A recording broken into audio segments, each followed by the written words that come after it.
विधायक ज्योति मांझी पर हुए हमले को लेकर सियासत गरमाई हुई है। खुद ज्योति मांझी ने हमले का आरोप आरजेडी पर लगाया है तो बिहार सरकार के मंत्री संतोष सुमन की अपनी सास पर हुए हमले पर भड़के हुए हैं। संतोष सुमन ने तेजस्वी यादव को चेताया है, जिस पर विपक्ष हमलावर है। आरजेडी हमले को जनता का आक्रोश बता रही है तो सुरक्षा में चूक के बहाने कांग्रेस बिहार के लॉ एंड ऑर्डर पर सवाल खड़े कर रही है। क्या सियासी रंजिश में गयाजी के बाराचट्टी की विधायक ज्योति मांझी की गाड़ी पर हमला किया गया?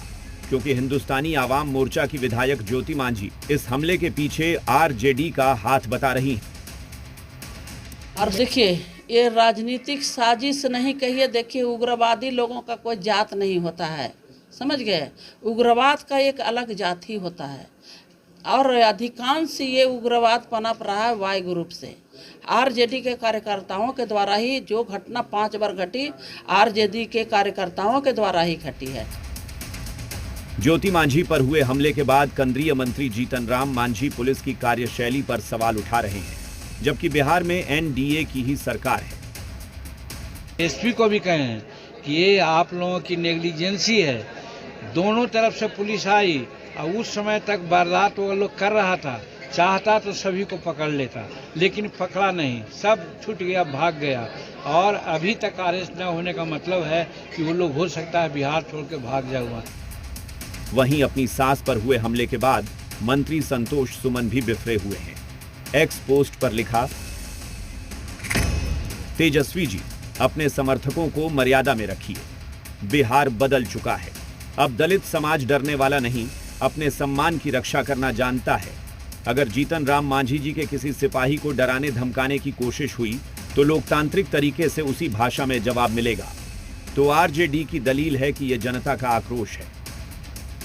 अगर उनके क्षेत्र की जनता का स्वाभाविक आक्रोश का प्रकटीकरण जनप्रतिनिधि के खिलाफ है, इसको दल के किसी से जोड़ के देखा नहीं जाना चाहिए। अपनी अकर्मण्यता और अपनी विफलता को आत्म परीक्षण करनी चाहिए। जो नसीहत तेजस्वी यादव को दी है वो सही है कि अब बिहार वो स्थिति में नहीं है कि पहले जिस प्रकार से डंडे के बल पर और लाठी के बल पर बिहार को हाँकते थे, जिसको जो चाहते थे, जैसे चाहते थे उसके साथ वो व्यवहार करते थे।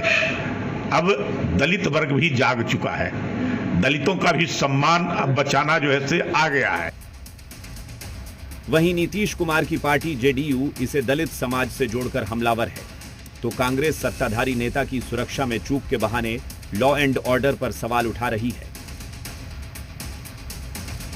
तो आज बिहार में महादलित और दलित समाज पूरी मजबूती के साथ जो है समाज के कंधे से कंधे मिलाकर चल रहा है। इसलिए किसी भी समाज को, दलित और महादलित समाज को डराने धमकाने की अगर दुस्साहस करेंगे तो उन पर सख्त कार्रवाई होगी।